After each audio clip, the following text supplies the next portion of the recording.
करंजीचे सारण आज आपण बघणार आहोत। अगदी आरामात 2-3 महिने राहणारे असे हे करंजीचे सारण, अजिबात खराब न होणारे। तुम्हाला जेव्हा हवे असेल तेव्हा तुम्ही ताज्या ताज्या करंज्या बनवून खाऊ शकता। अशा प्रकारे जर तुम्ही सारण बनवून ठेवले तर आपल्याला जेव्हा करंज्या खायच्या आहेत त्यावेळेस तुम्ही पीठ मळून जेव्हाच्या त्यावेळेस करंज्या बनवून खाऊ शकता। चला मग आज आपण जास्त वेळ न घालवता लगेचच हे सारण बनवायला घेऊयात। माझ्याप्रमाणे तुम्ही हे सारण नक्की बनवून बघा। इथे मी खोबऱ्याच्या 3-4 वाट्या हे किसून ठेवलेल्या आहेत। खोबरं किसून ठेवले की आपल्याला सारण बनवायला सोपे जाते। आता मी ह्या खोबरे जास्त किसलेले आहेत त्याचे मी 2 प्रकारे सारण बनवणार आहे। आता मी तुम्हाला साध्या करंज्याचे सारण बनवून दाखवणार आहे, नंतर तिळाच्या सारण बनवून दाखवणार आहे दुसऱ्या व्हिडिओमध्ये। आता मी हे वाटीच्या प्रमाणात हे किसलेले खोबरे घेणार आहे। इथे आपल्याला वाटीच्या प्रमाणात 4 वाट्या एवढे हे किसलेले खोबरे घ्यायचे आहेत आणि इथे आपल्याला जाड बुडाची कढई घ्यायची आहे। आता कोणतेही पदार्थ आपल्याला भाजताना अशा प्रकारे जाड बुडाचीच कढई घ्यायची जेणेकरून हे पदार्थ खाली लागू नये। आता मी इथे 4 वाट्या इथे खोबरे घेतलेले आहेत किसलेले। आता हे खोबरं आपल्याला चांगलं परतून घ्यायचं आहे आणि गॅसची फ्लेम आपल्याला इथे बारीकच ठेवायची आहे। आता हे सगळं आपल्याला बारीक ह्याच्यावरच चांगले परतून घ्यायचं आहे जे काही आपण इथे परतणार आहोत। आता हे चांगलं खमंग आपल्याला हे खोबरं चांगलं भाजून घ्यायचं आहे।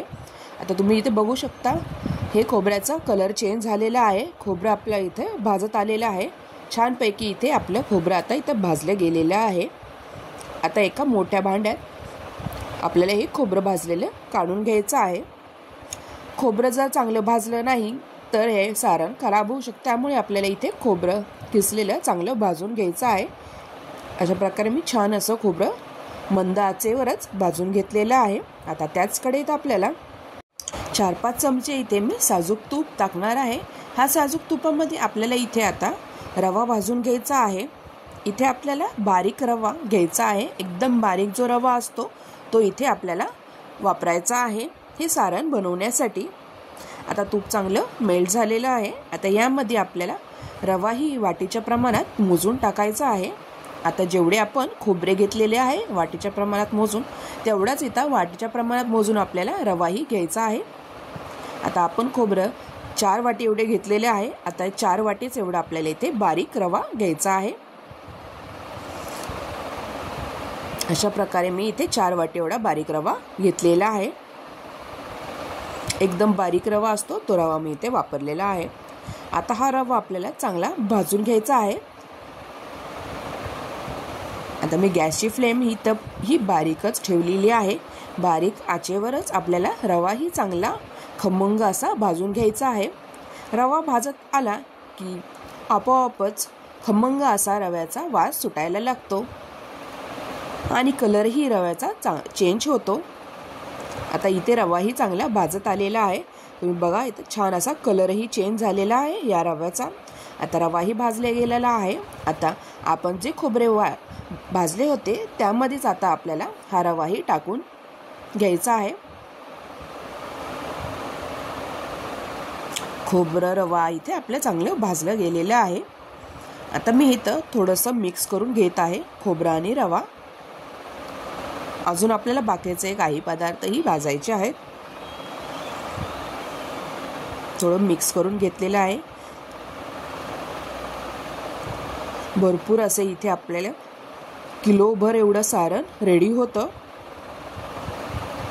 आणि तुम्ही ह्याच्या जेव्हा पाहिजे त्यावेळेस ताज्या ताज्या करंज्या बनवून खाऊ शकतो। आता मी इथे 50 ग्रॅम एवढे खसखस घेतलेली आहे। आता ही खसखसही आपल्याला चांगली भाजून घ्यायची आहे। 3-4 मिनिटं मी इथं खसखस चांगली भाजून घेणार आहे। थोडीशी तडकायला लागती छान अशी आपल्याला ही खसखसही चांगली भाजून घ्यायची आहे। तर गॅसची फ्लेम बंद केलेली आहे। आता त्या गरम ह्याच्यातच मी थोडंसं भाजून घेणार आहे गॅसची फ्लेम बंद करून। खसखसही आपली चांगली भाजली गेलेली आहे। आता ही खसखसही आपल्याला त्या सारणामध्ये टाकून घ्यायची आहे।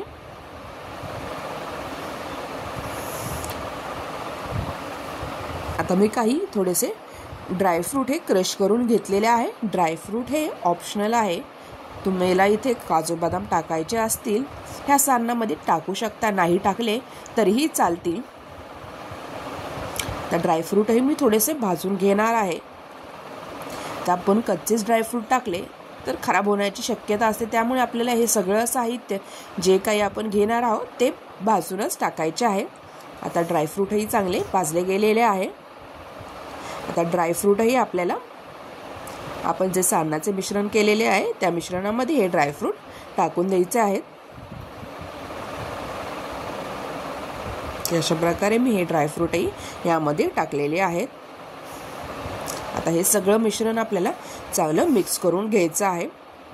आणि इथं आता मी काही मनुके टाकणार आहे. मनुक्यानेही सारण एकदम खायला छान लागते.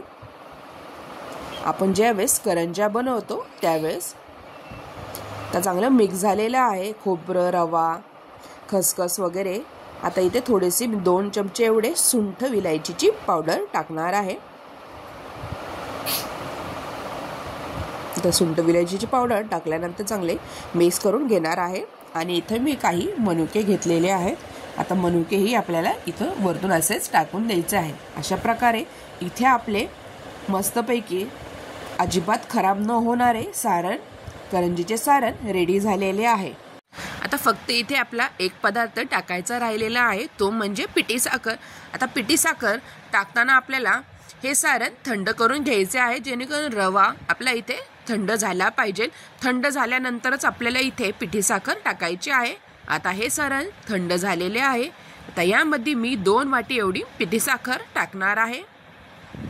जर तुम्ही पिठी साखर घरीच दळली असेल तर 2 वाटी किंवा 2.5 वाटी पिठी साखर इथे तुमच्या आवडीनुसार गोड तुम्ही इथे करू शकता. आणि पिठी साखर बाहेरनं जर तुम्ही आणली असेल तर पिठी साखर तुम्ही थोडीशी चाळून घ्या, जेणेकरून गाठी गाठी राहणार नाही. अशा प्रकारे पिठी साखर टाकल्यानंतर आपल्याला हे चांगलं मिक्स करून घ्यायचं आहे. तर छानपैकी इथे चांगलं पिठी साखर यामध्ये मिक्स झालेली आहे. छान गोड गोड असं सारण आपलं रेडी झालेलं आहे. आता चवीनुसार थोडंसं इथे मी मीठ टाकणार आहे आणि मिक्स करून घ्यायचं आहे. किंचित मी इथे मीठ टाकलेलं आहे. अशा प्रकारे आपले इथे सारण रेडी झालेले आहे. तुम्हीही माझ्याप्रमाणे असे सारण या दिवाळीला नक्की करून बघा. अजिबात खराब न होणारे असे हे सारण. चला मग पुन्हा भेटूया अशाच नवीन रेसिपी सोबत. तोपर्यंत बाय बाय. हॅपी दिवाळी.